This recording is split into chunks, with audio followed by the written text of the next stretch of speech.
Alors, comment s'est passé ton deuxième match dans l'ensemble? Il est allé en prolongation. Vous essayez d'obtenir une victoire ici. Vous aviez environ 15 points d'avance, 20 pertes de balles. Qu'est-ce que tu as dit aux gars après que ce soit terminé? On est en bonne position. On doit juste faire ce qu'on est censé faire. On en a parlé. On ne peut pas perdre le ballon 20 fois et espérer battre une bonne équipe. Donc 20 points pour 20, je veux dire 20 pertes de balles pour 29 points. C'est difficile de battre une bonne équipe, tu sais, si tu perds autant de ballons. Mais on a vu certaines choses, on a bien fait certaines choses, d'autres qu'on aurait pu mieux faire. Et donc, tu sais, on doit juste mieux exécuter notre jeu. Je pense que défensivement, comprendre ce qu'on fait, et offensivement, comprendre comment attaquer. Et donc, j'ai trouvé qu'on avait bien joué en première mi-temps, et puis en seconde mi-temps, on devait être offensif pour aller au panier. Quelles sont les choses qu'ils ont faites en défense en seconde mi-temps pour limiter un peu ce que vous faisiez et se maintenir? Ils sont devenus plus physiques. Ils ont été plus physiques en défense. Je pense que le Joker a fait du bon travail en variant ses couvertures, que ce soit en montant ou en me mettant en drop. Et on ne l'a tout simplement pas bien lu une fois qu'il a commencé à faire ça. Mais je pense que c'est vraiment leur intensité physique qui a changé le cours du match en défense. Pour rebondir là-dessus, Denver n'est pas une équipe qui provoque beaucoup de pertes de balles. Ils privilégient le fait d'empêcher l'adversaire d'aller sur la ligne des lancers francs. Comment votre équipe peut-elle mieux provoquer des fautes s'ils sont aussi physiques sur le porteur du ballon? Ils ne vont pas faire de fautes. On en a parlé avant. Il faut juste aller au panier. Il faut aller au panier et poser le ballon. Ils ne vont pas vraiment contester en hauteur. Ils n'ont pas de contreur. On l'a fait en première mi-temps et en seconde mi-temps, on s'en est éloigné.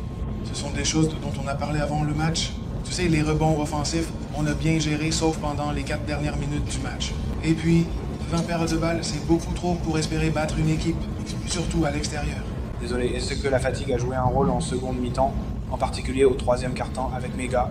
Possible, mais pas de temps pour être fatigué maintenant. Je veux dire, on est en play-off. Comment va Kawhi?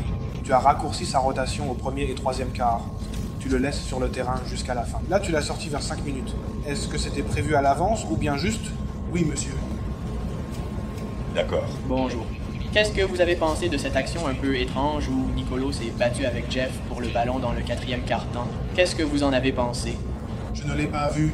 Je pensais qu'il parlait de l'avoir fait avec moi, en essayant de remettre le ballon en jeu vite. C'est intelligent. Si une équipe peut contester, vous voulez remettre le ballon en jeu vite. On dit à nos gars de faire la même chose, mais lui, il est le meilleur pour ça. Donc, évidemment, une soirée inhabituelle pour Bogey ce soir offensivement. Penses-tu que la manière dont ils l'ont attaqué en défense l'a affecté de l'autre côté du terrain? Je ne pense pas. Je pense juste, vous savez, qu'il entre dans la série, je pense qu'il doit comprendre comment ils vont le jouer et comment ils vont essayer de l'attaquer. Et vraiment, il ne peut pas se laisser frustrer. Si une équipe essaie de l'attaquer, il doit tenir sa position et être physique, jouer une défense positionnelle et il ira bien. Je ne suis pas inquiet pour Bogey. Il va aller bien, très loin. Globalement, est-ce que tu es satisfait de ce que vous avez accompli? Enfin, pas accompli, mais du fait que vous les ayez poussés en prolongation? Et qu'attends-tu pour la prochaine fois? Qu'est-ce que tu essayes d'obtenir de ces gars pour le prochain match? Gagner. Oui, on s'attend à gagner. Ce n'est pas comme si on était content d'être allé en prolongation. C'est une bonne équipe, tu sais, et nous aussi on est une bonne équipe.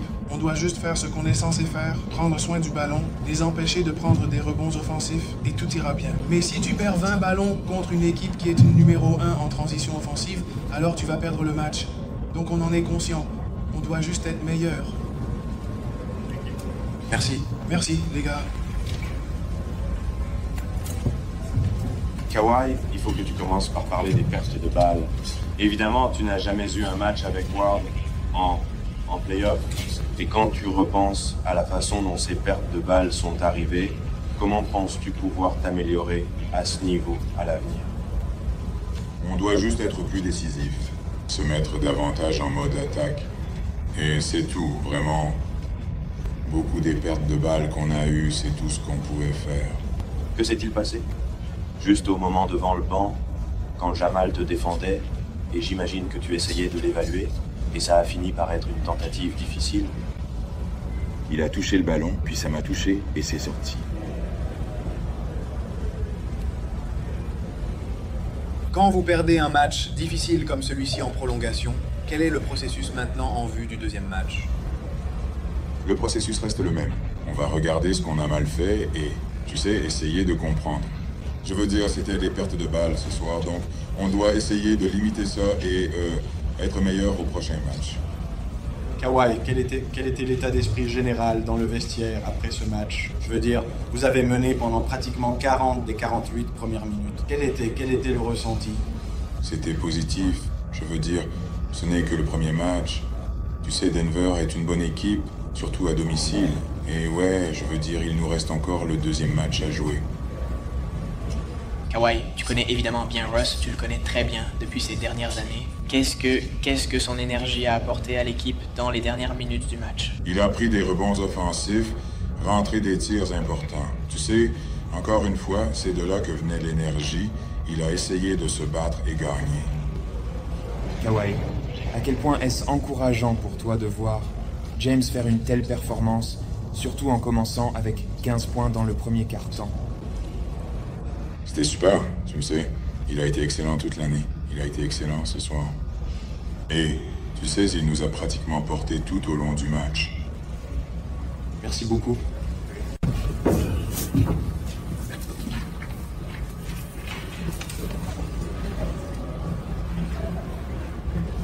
Merci.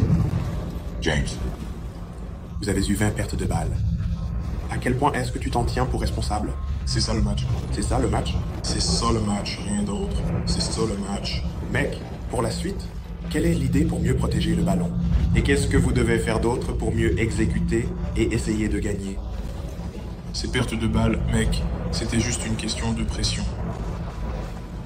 C'est ça le match. Ils n'ont rien fait. C'était nous, tout vient de nous. James, Tez a dit qu'il pense que vous êtes en bonne position, car les raisons pour lesquelles vous avez perdu le match... Peut-être vos erreurs? À quel point ressentez-vous cela maintenant? Vous ne voulez pas être mené 1-0, mais dans quelle mesure est-ce? Ouais, je veux. Quelque chose renforçant confiance? Non, c'est de la confiance. La confiance sera toujours là. C'est un peu frustrant. Tu vois ce que je veux dire? Juste parce que c'est auto-infligé et que c'est quelque chose dans lequel on a vraiment été bon. Tu vois, ces dernières semaines. Tu sais, mais rester équilibré. Tu vois ce que je veux dire? Revenir pour le match 2, prêt à y aller et être encore meilleur. James, on ne t'a pas souvent vu devoir gérer des problèmes de faute. Comment as-tu réussi à t'en sortir en accumulant 8 fautes et être efficace en match? Faut trouver une solution. Juste pour poursuivre, vous avez marqué pas mal de points, vous avez attaqué la raquette dès le début. Qu'est-ce qui te fait penser que vous pouvez continuer à faire ça?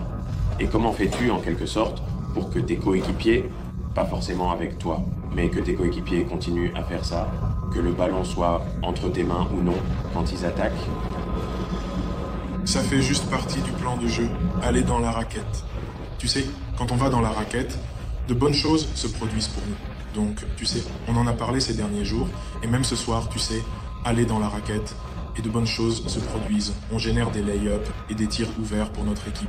Donc, essayez de faire mieux, tu sais, lors du match 2. James, beaucoup venir de vous-même. Est-ce que les Nuggets ont-ils fait quelque chose défensivement qui vous a déstabilisé? Pression sur le porteur, la couverture de Russ par exemple?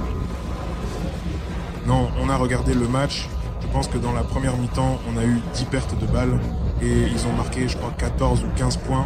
Juste des lay-ups faciles, des trucs, des choses contre lesquelles tu ne peux pas lutter. Tu sais, des lay-ups non contestés, des choses dont tu ne peux pas te remettre. Donc tu sais, on doit juste s'améliorer. Et on sera prête.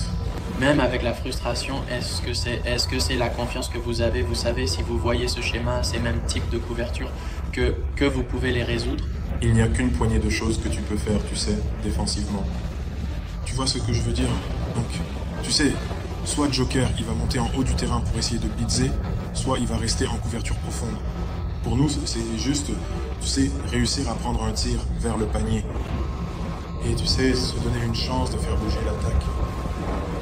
James, c'est votre premier match depuis une semaine et vous jouez en altitude. Est-ce que ça aurait pu être des facteurs de fatigue menant à la défaite? Je veux dire, je ne sais pas. J'essaie de comprendre aussi. Genre, j'essaie littéralement de comprendre, tu vois, c'était quoi, bon sang, la raison de tout ça. Tu sais, on va regarder la vidéo, s'améliorer et se préparer pour le match 2. Merci. Merci à vous.